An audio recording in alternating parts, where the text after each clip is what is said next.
ពេលនាងចាក់ចេញពីខ្ញុំឯងអ្នកមកទទួលយកនាងមែនទេឯងគិតថាឯងជាស្អីគេហា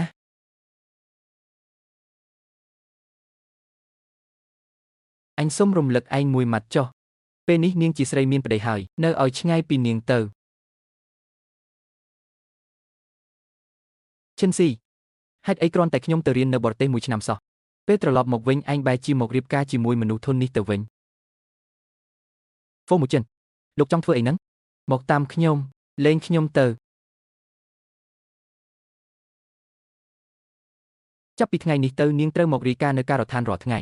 ខ្ញុំមិនធ្វើទេអញ្ចឹងខ្ញុំនឹងប្រាប់លោកតាយើងថានាងចង់លេងលេះជាមួយខ្ញុំការងារធ្ងន់កខ្វក់នៅទីនេះទុកឲ្យនាងធ្វើទាំងអស់ទៅលោកប្រុសហ្វូការងារនៅទីនេះសុទ្ធតែជាការងារធ្ងន់នាងជាមនុស្សស្រីមិននឹងអាចទ្រាំបានទៅនាងនិយាយខ្លួនឯងមកធ្វើបានឬមិនបាននាងនិយាយខ្លួនឯងមកធ្វើបានឬមិនបានហាខ្ញុំអាចធ្វើបានលោកប្រុសហ្វូបើឯងហ៊ាននិយាយមួយម៉ាត់ទៀតវិចបង្វិចចេញពីទីនេះទៅហ្វូមូចិនសំបីតែអ្នកអតីក៏ដឹងថាត្រូវអាណិតខ្ញុំដែរចុះហេតុអីបានជាលោកគ្មានចិត្តអាណិតខ្ញុំសំបីតែបន្តិចអញ្ចឹង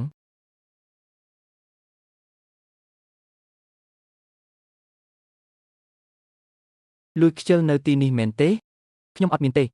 យកវាមកនេះលើកដុំអត់មួយគំនោនេះយកទៅទីនោះឲ្យអស់ទៅមេការខ្ញុំរៀងហត់បន្តិចហើយតើខ្ញុំអាចសម្រាប់បន្តិចសិនបានទេបើនាងសម្រាប់តើនរណាអ្នកធ្វើការងារនេះប្រញាប់ធ្វើការទៅក្មេងស្រីនេះគួរឲ្យអាណិតណាស់អាណិតស្អីគេសំណាងហើយដែលនាងមកទីនេះបើមិនអញ្ចឹងទេការងារនេះប្រកាសជាធ្លាក់លើពូយើងហើយ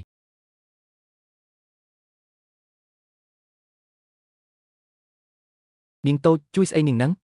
លោកប្រុសហ្វូបានប្រាប់ហើយថានរណាហ៊ានជួយនាងអ្នកនោះត្រូវដេញចេញហ្វូមួយចិនលោកពិតជាចិត្តដាច់ណាស់ឈិនស៊ីនេះគឺជាឈាមសិប្បនិមិត្តខ្ញុំសង្ស័យថាលីនជីងអ៊ឺតាមពិតមិនបានមានផ្ទៃពោះតតែសោះ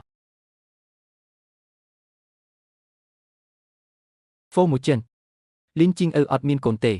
អានឈិនស៊ីនាងចង់ងាប់មែនទេហាលោកមើលនេះទៅនេះជាលទ្ធផលតេស្តឈាមដែលប្រឡាក់លើអាវខ្ញុំមិនបានធ្វើបាបនាងតតែសោះអានឈិនស៊ី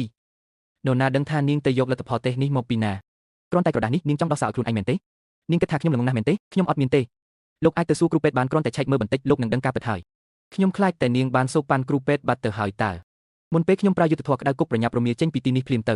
ហ្វូមួយចិនហេតុអីបានជាលោកមិនព្រមជឿខ្ញុំសំបីតែមួយម៉ាត់សោះអញ្ចឹងចេញឲ្យឆ្ងាយទៅ